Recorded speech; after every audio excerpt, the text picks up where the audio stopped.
So 92% of businesses never actually sell. Yeah.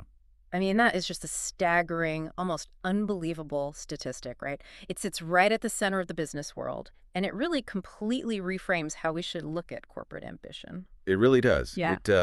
It forces a hard look at the actual reality of entrepreneurship and executive leadership too, Mhm. because you have these leaders who pour years, I mean, sometimes literally decades of their lives into building an organization. Oh, absolutely. Taking on all that massive financial risk. Right, the financial risk, the endless personnel issues, sacrificing thousands of hours of their personal time, and the culturally accepted narrative is that all of this sacrifice is going to end in some grand exit, Uh-huh. like a liquidity event that finally validates all that effort. But the data shows that, like, 9 times out of 10, that golden parachute just never deploys. Never deploys. Yeah. The owners are just left holding the bag, realizing they haven't actually built an independent, saleable asset at all.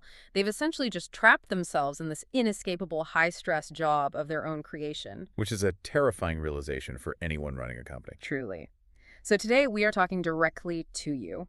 Whether you are running a sprawling multinational organization or, just managing a small regional department, we're going to explore why our biggest, most ambitious plans usually just end up dying quietly on a shelf. And more importantly, the precise mechanics of how to actually fix that. And to navigate this, we're looking at the strategic frameworks of John F. Hendershot, who is the founder of Black Lake Advisory out of Holland, Michigan. Right, and the lens he brings to this problem is so critical, so we really need to be precise about his background here. Hendershot is a former banker and a former CEO of a multi-million-dollar company, an author of several books and business manuals, and a business advisor to over 500 business owners, holding an MBA and an MS in management. So, I mean, he has seen the inner workings of countless organizations trying to bridge that gap between their ambition and their actual operational reality. Yeah, and what's fascinating here is his core thesis regarding why strategic execution actually fails. Yeah. Because when a plan falls apart, the default reflex for, well, pretty much any executive team is to just point the finger outward. Oh, for sure. It's always someone else's fault. Right. They blame shifting consumer trends or macroeconomic headwinds or sudden supply chain bottlenecks. But Hendershot argues that the root problem is almost never the strategy itself.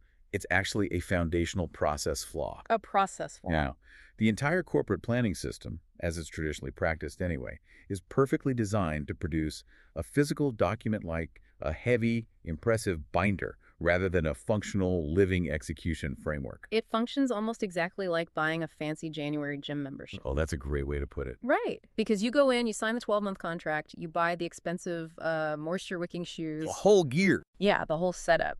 And you map out this incredibly detailed 5-day-a-week workout routine on a spreadsheet.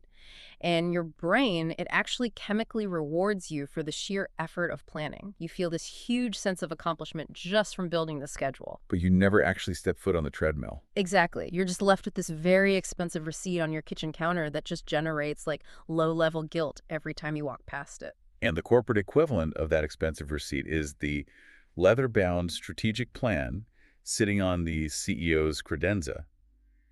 It feels like an accomplishment, but it has Yeah. zero impact on actual daily operations.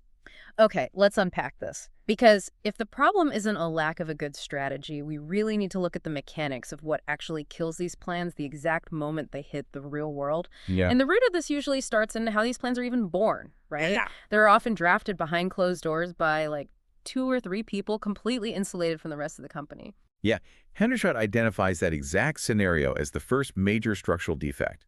He calls it insulated creation. Insulated creation, okay. Right, so a small group at the top of the hierarchy, maybe it's the founder, the CEO, and the CFO, they build out this grand vision to the next 3 years, but they do it entirely in a vacuum. And because they isolate themselves, the plan is never pressure tested by the wider leadership team. Which means the actual directors and managers who understand the ground level physics of the business aren't involved. Exactly. And that isolation directly causes the second structural defect, which he calls ghost goals. Ghost goals, I love that term, because the people who are actually responsible for executing the work weren't in the room during the creation phase, right? So the executives can only really assign these vague departmental targets. Precisely. You end up with metrics that sound amazing in a slide deck like improve customer retention by 15%. Right, but they have no specific human owner attached to them. There are no hard deadlines, and there is zero accountability mechanisms. It's literally just a ghost hovering in the hallway. Yeah, and when a goal belongs to an entire department rather than a specific individual, the psychological mechanism of accountability just completely evaporates. Because if everyone is responsible, Then no one is responsible. exactly, no one is. And this lack of measurable accountability leads straight into the third defect, which is the destination trap. The destination trap. Yeah, because without clear owners driving real-world progress, the organization needs a surrogate finish line just to feel successful. The planning process itself was so grueling, gathering the financial data, debating the mission statement for hours, formatting the actual document. So the printing of that physical binder is viewed as the ultimate victory. Right. It turns into this historical artifact commemorating a meeting that happened back in November, rather than a living tool that's meant to govern daily operations in March. Okay, I follow the causal chain there, totally. But looking at insulated creation for a second, bringing the wider team into the fold presents a massive practical problem, doesn't it? Also. Well, opening up high-level strategy to an entire room of, say, 15 executives usually results in an absolute nightmare. I mean, you immediately hit executive decision fatigue. The budget turf wars start, with every single department head fighting for their own slice of the pie. Oh, sure. And you inevitably end up with this watered-down, design-by-committee disaster that basically tries to please everyone and accomplishes absolutely nothing. Well, Hendershot actually agrees with that assessment. Oh, he does? Yeah, completely. Which is why he strictly opposes those chaotic blue sky brainstorming sessions with large groups. When he mandates involving the wider team, he's not advocating for some free-for-all where everyone throws sticky notes on a whiteboard while completely ignoring operational constraints. Right, because that kind of unanchored optimism destroys strategy. Exactly. Instead, he advocates for structured pressure testing. Okay, so the goal isn't to have the operations director invent the strategy. The goal is to have them validate it against reality. That is exactly the distinction. You need the operations director in that conference room specifically so they can violently test the CEO's high-level vision against real operational friction. Right. Give me an example of what that looks like. Well, if the CEO confidently declares, hey, the new target is to double production output in 12 months, the operations director needs a structured forum to raise their hand and say, look, the vision is sound, but our warehouse management software is from 2014. Oh, wow. Yeah. Right. They have to be able to say it mathematically cannot process that volume without a $500,000 upgrade and a 6-month implementation period. You basically have to break the plan in the conference room before the market breaks it in the real world. That makes a lot of sense. But recognizing the need for that level of deep adversarial stress testing brings up an environmental issue. I mean, you cannot execute that in a standard Tuesday afternoon meeting sandwiched between client calls and, putting out immediate fires. You need a completely different container for that conversation. Which is exactly why Hendershot requires a 2.5-day off-site meeting to establish what he calls cognitive space. Cognitive space. Yeah, you have to manufacture physical and mental distance from the triggers of daily firefighting. When executives sit in their normal office, their nervous systems are unconsciously braced for the next crisis. They're listening for their phone buzzing or, watching the glass door for an urgent employee issue. Right. You cannot architect the next 3 years of an organization while your brain is focused on the next 3 minutes of survival. Exactly. You just can't. But wait, changing the zip code doesn't magically change the team dynamics, right? A leadership team can easily go off-site to a beautiful conference center, drink high-end coffee, and then immediately repeat the exact same dysfunctional arguments they always have back at headquarters. Yeah, simply leaving the office is insufficient. The environment only works if you disrupt the established communication patterns. So Hendershot prevents that predictable dysfunction by introducing a massive pattern interrupt before anyone even packs a bag. Oh, so before the off-site even starts. Right. Every attendee must complete highly structured individual pre-work. They are forced to score the business on very specific operational metrics and write down their underlying assumptions in isolation before they can be influenced by the rest of the group. This pre-work functions a lot like couples therapy for a leadership team. That's a great analogy. Well, because the actual breakthrough in couples therapy doesn't usually happen when partners are just arguing on the couch. It happens during the individual intake forms when they suddenly realize They define the core problem entirely differently. They assume they are communicating, but they've been speaking two completely different languages the whole time. That analogy hits exactly at the core of the psychological dynamic here. Because executives work together every single day, so they naturally assume they share the same operational reality. But the pre-work mathematically proves that they do not. Do you have a specific example of how that plays out? Yeah, let's look at a metric like supply chain resilience. The CEO, who is primarily looking at top-line revenue reports and high-level dashboards, might score their supply chain an 8 out of 10. Yeah.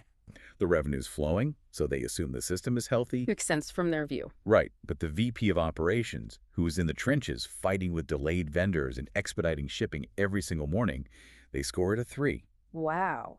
That invisible gap in perception is a massive operational liability, because if that gap isn't surfaced through the pre-work, the CEO is going to commit to these aggressive growth targets that the VP of operations knows for a fact will instantly collapse the fragile infrastructure they're holding together. Exactly, and this raises an important question, right? Why do highly intelligent, capable executives drift so far out of alignment in the first place?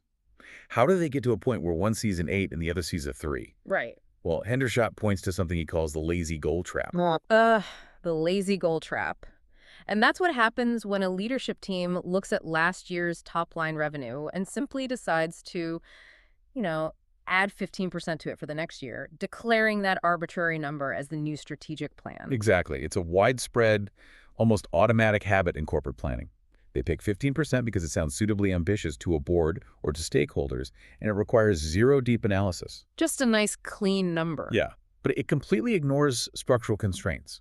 It assumes that the exact same systems, the same personnel, and the same software that successfully built a $5 million company can seamlessly scale to a $6 million company just by asking everyone to work 15% harder. Which completely ignores the fact that scaling requires fundamentally different architecture, not just increased effort. Spot on.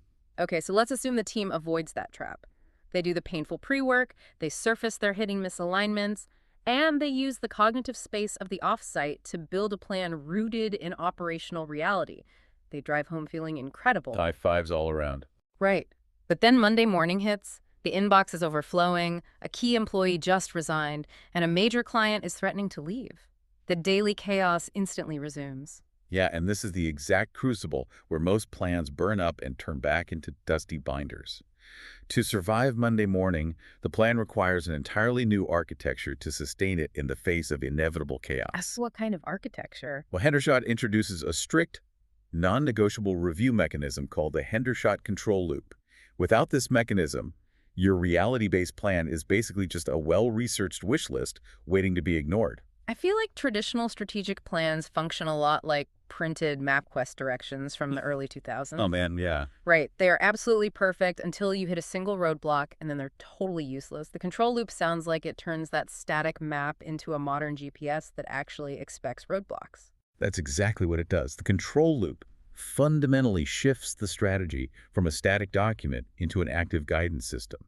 And it achieves this by embedding 30, 60, and 90-day review milestones directly into the architectural DNA of the organization. So you aren't just setting an annual target in January and crossing your fingers until December. Nope.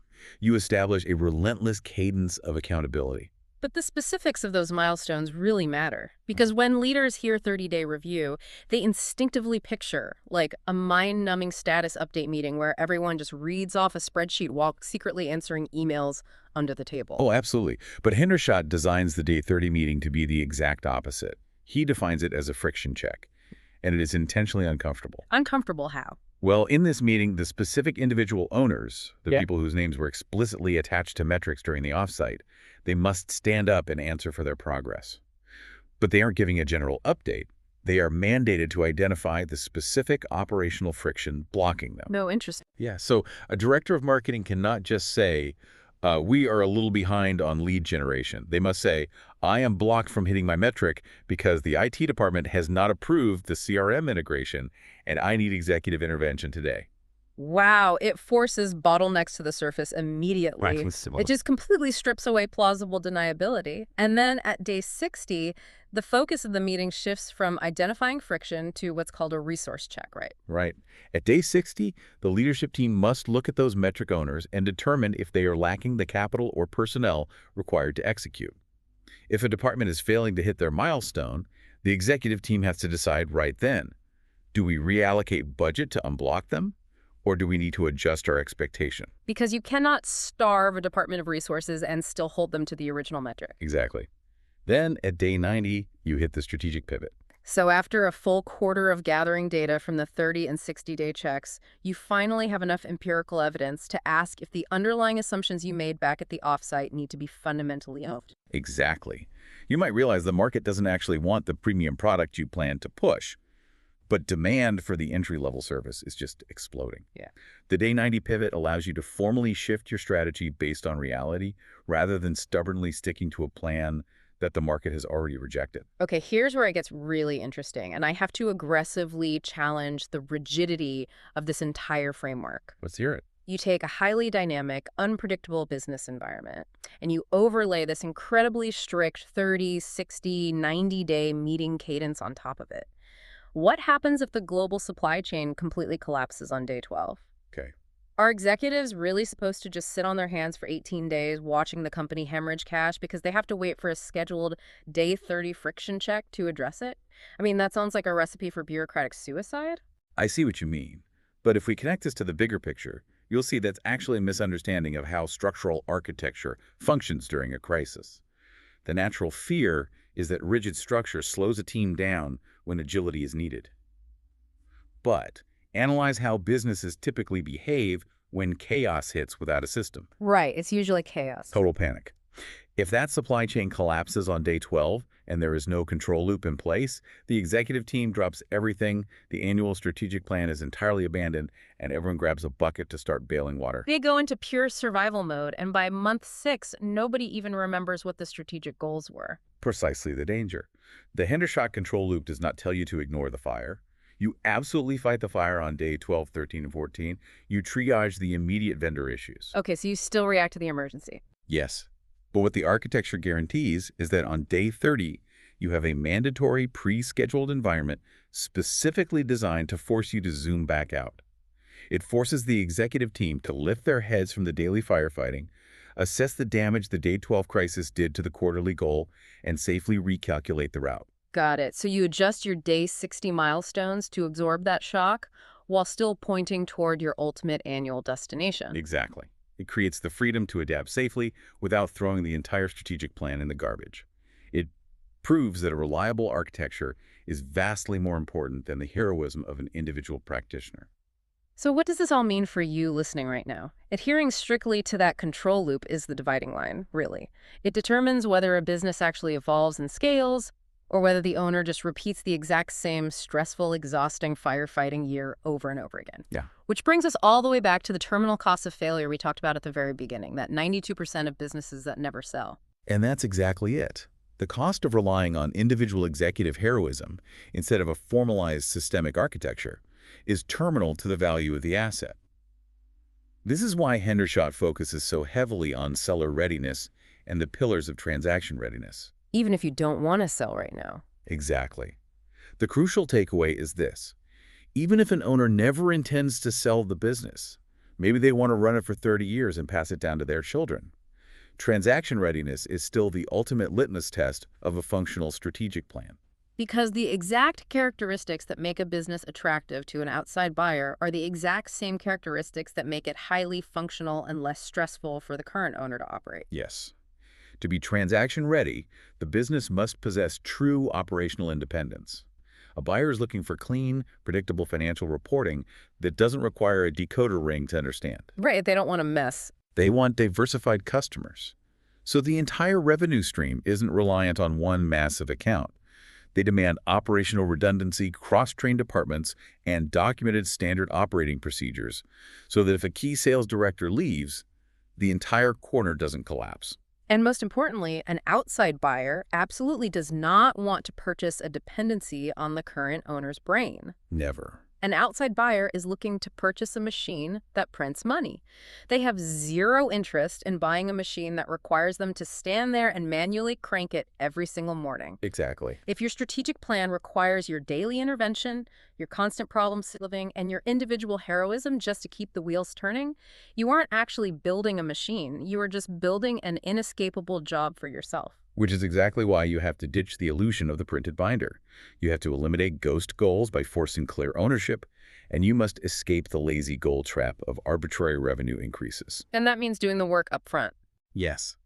You create the necessary cognitive space, you surface the hidden operational misalignments through the pre-work, and you utilize the Hendershot control loop to ensure you are building true transaction readiness. Whether you are running a multi-million-dollar company or just trying to lead a small department without burning yourself out, relying on engineered systems over individual heroism is really the only sustainable path forward.